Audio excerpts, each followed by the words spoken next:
Bienvenue sur Better Call Nicolas, le podcast dédié aux solopreneurs déterminés à transformer leur idée en business. Je suis Hello Nicolas et chaque semaine, je partage des conseils utiles et pratiques pour aider les solopreneurs à franchir chaque étape de l'idée à l'exécution.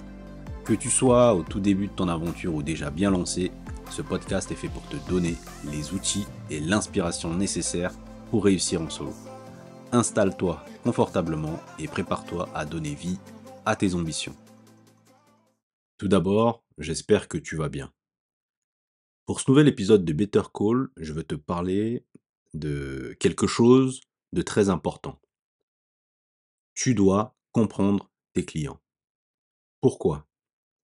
Parce que tu risques de perdre ton temps, ton énergie et ton argent à créer un produit ou un service dont personne ne veut si tu ne parviens pas à les comprendre. Comme je le dis souvent, on ne peut pas passer de l'idée à l'exécution sans tester. Et cette phase de test doit justement te permettre de comprendre tes clients. Et pour les comprendre, tes clients, tu dois sortir de ta tête, tu dois sortir de tes opinions et te confronter à la réalité, te confronter à ta cible pour aller à la recherche des faits, à la recherche d'engagement et à la recherche d'indicateurs d'avancement pour être sûr que tu avances dans la bonne direction. Petit rappel, pour transformer une idée en business, il y a deux phases. Il y a une phase de test et une phase d'exécution. Ce dont je parle dans cet épisode, c'est de la phase de test. C'est la phase dans laquelle on revêt nos vêtements d'explorateur, où on va aller chercher les informations les plus fiables possibles pour être, comme je le disais, certain qu'on avance dans la bonne direction. Parce que comprendre ses clients, c'est un game changer. C'est comprendre ses clients, c'est ce qui permet de réussir l'adéquation produit-marché ou l'adéquation service-marché. Comprendre ses clients permet de concevoir une proposition de valeur désirable. Et là est l'enjeu réellement. Et pour redéfinir ce que c'est qu'une proposition de valeur, si tu n'es pas familier à ce mot savant, hein, c'est l'objectif d'une proposition de valeur d'abord, c'est d'inciter tes prospects, donc tes potentiels clients, à découvrir et acheter ce que tu souhaites leur vendre. En fait, ta proposition de valeur doit te servir à convaincre, en décrivant ton offre, que ce que tu offres en produit ou en service correspond parfaitement, aux besoins du client, correspond parfaitement à la problématique que tu souhaites résoudre. Donc, une proposition de valeur sert à décrire les bénéfices et plutôt qu'à décrire les caractéristiques du produit ou du service. Maintenant, tu dois te dire: «Nicolas, qu'est-ce que je dois faire concrètement pour comprendre mes clients?» Et la réponse est simple: tu dois leur parler. Tu dois parler à tes prospects. Je te rappelle, tes prospects sont tes potentiels clients, tes clients cibles. Tu dois avoir des échanges avec eux, des échanges le plus souvent, le plus régulier possible. Parce que tu ne peux pas comprendre ton client si tu ne lui parles pas. D'où l'importance de sortir de ta tête, de tes opinions et de te confronter à eux. Et tu te confrontes à eux en dialoguant avec eux. Et pour les comprendre, tu dois les écouter. Tu dois les écouter pour les comprendre. Tu dois les écouter pour connaître la vérité. Tu dois écouter tes clients, non pas pour avoir raison, pour confirmer que tes opinions sont bonnes, mais pour justement savoir réellement ce qu'ils attendent. Tu dois les écouter pour répondre à leurs besoins, hem, pour répondre à leurs problèmes. Quand on a, comment dire? Effectivement cette envie d'écouter ses clients, ce réel besoin de les comprendre, on peut être en mesure de répondre favorablement à leurs attentes, de réussir cette adéquation, produit, service, marché, d'avoir une bonne proposition de valeur désirable.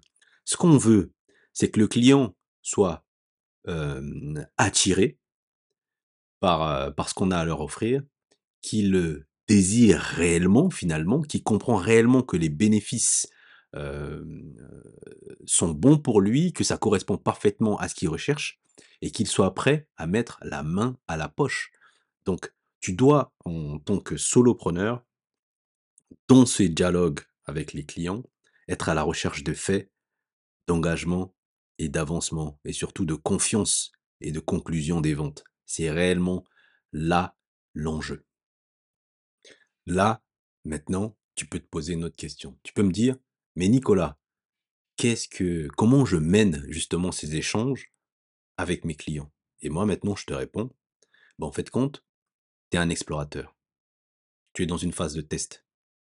Tu ne dois pas aller à la rencontre de tes clients pour qu'ils flattent ton ego, juste pour te dire que ton idée est bonne, qu'elle va marcher et cetera ou qu'elle leur plaît. En fait, tu dois aller à la recherche du non. Ce qui t'intéresse, c'est tout ce qui peut faire que ton idée ne fonctionne pas. Donc, tu ravales ton ego, ok? Et quand tu mènes tes entretiens avec tes clients, il ne faut pas leur poser la question de: «Est-ce que, mon produit ou mon service te plaît?» Non, du tout, c'est pas ça qu'il faut aller, chercher comme information. Ce qu'il faut aller chercher comme information, c'est d'essayer de comprendre le processus qu'ils traversent, sans toutefois leur dire que ton idée de produit est ceci ou cela.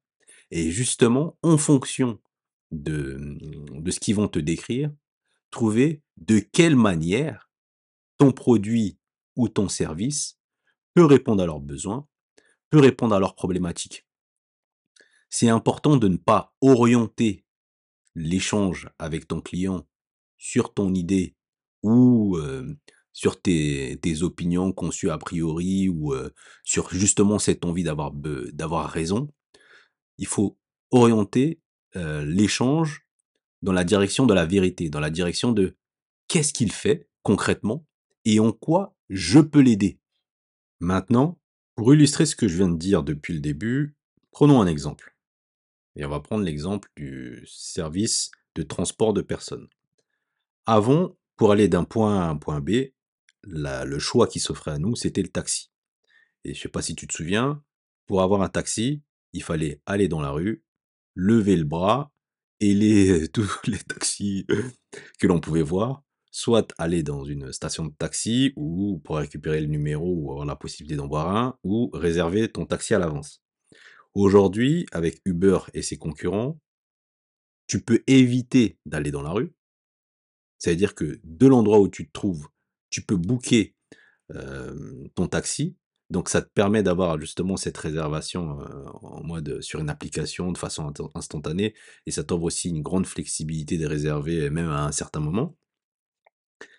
Et en fait, pourquoi je donne cet exemple? C'est pour te faire comment dire? Pour mettre en lumière, heu, que comprendre ses clients, ça change tout. Le simple fait de réserver ta voiture, ton chauffeur, au pied de l'immeuble, de chez toi, ça change considérablement ton aventure, ce que tu traverses, ça répond à ta problématique. Avant, fallait descendre. Aujourd'hui, de chez toi, tu peux le faire. Donc le fait de comprendre que même de descendre de chez soi, de faire quelques pas pour aller, au bonheur, la chance, avoir un taxi et maintenant le fait de le faire de chez soi et d'être sûr d'avoir un taxi, enfin un chauffeur qui t'attend au pied de ton immeuble, ça change considérablement ton expérience. Et là, tu vois que tu as une entreprise qui comprend son client, qui comprend que lorsque la personne va descendre de son immeuble, elle veut être sûre que son chauffeur et sa voiture est là. Et ça change tout. C'est que tu comprends ce que ton client traverse. Et comme tu le comprends, tu es capable de répondre à ses besoins, de répondre à sa problématique et même de dépasser ses attentes. Petit truc quand même que je tiens à dire, mon but n'est pas de dénigrer les taxis par rapport au Uber ou à leurs concurrents, mais c'est simplement de mettre en lumière le fait que comprendre ses clients est un véritable game changer et c'est quelque chose sur lequel tu ne peux pas faire l'impasse. Et il faut absolument que tu sortes de ta tête, de tes opinions et que tu te confrontes à la réalité, que tu ne demandes pas à tes clients: «Est-ce que mon idée est bonne?» Ça n'a pas de sens, ça n'a pas d'intérêt, tu dois être un explorateur, donc à la recherche du non pour lever les objections. Tu dois simplement te dire: «Qu'est-ce qu'il fait? Comment je peux l'aider?» Le simple fait de savoir, comme je te le disais là précédemment, que de chez toi tu le fais, tu es sûr d'avoir un véhicule, alors que avant tu sors et tu pas sûr d'avoir un véhicule, bah, ça change tout en fait sur l'expérience. Et là, réellement, ça rend ton produit ou ton service désirable et que les gens sont prêts à mettre la main à la poche parce qu'ils voient le réel bénéfice dans ta proposition de valeur, de ce que tu as à leur offrir. Et c'est ça que je tenais à dire et à mettre en lumière dans cet épisode. Peu importe où tu te situes aujourd'hui en tant que solopreneur, cet épisode sera pour toi soit un rappel, soit une information cruciale que tu vas apprendre dans tes premiers pas, dans tes premiers steps. Donc, tu dois comprendre tes clients. Pour comprendre tes clients, il faut aller à leur rencontre. Et quand tu vas à leur rencontre, tu dois les écouter. Et quand tu échanges avec eux, tu dois pas les orienter leurs mots parce que sinon, souvent, les gens ont peur ils vont te flatter ton ego parce qu'ils ont peur comment dire, de te décourager ou ils ont peur d'avoir une conversation où ils pourraient potentiellement avoir des frictions. Toi, ce que tu cherches à savoir, c'est qu'est-ce qu'ils font. Et en fonction de qu'est-ce qu'ils font, comment ma solution, mon idée peut les aider. Et là, tu vas savoir, est-ce que mon idée, elle est bonne telle qu'elle est, plus ou moins, ou j'ai confirmation que ça va dans le bon, que mon idée est plutôt bien conçue, ou est-ce qu'il faut que je la change d'une certaine façon, que je pivote d'une certaine façon, ou est-ce que, ah non, finalement, bah, je pense que ça fera pas mouche, ou peut-être qu'ils disent, bah, ils ont l'air d'apprécier l'idée, mais ils sont pas prêts à mettre la main à la poche. Et en fait, c'est ça, dans cette phase de test, que tu dois être amené à faire. Et c'est ce message-là que je voulais te donner dans cet épisode. Merci d'avoir écouté cet épisode jusqu'au bout. J'espère que tu as trouvé les conseils utiles et pratiques. Si tu as apprécié l'épisode, abonne-toi, like, laisse un commentaire et surtout, partage ce podcast avec d'autres solopreneurs qui pourraient également l'apprécier. N'oublie pas, l'innovation est à portée de main même pour les plus petites entreprises. C'est en repensant ton offre que tu peux faire la différence et créer quelque chose d'unique. On se retrouve la semaine prochaine pour un nouvel épisode et en attendant, continue à croire en tes idées et à travailler pour les transformer en succès. C'était Nicolas. Ciao!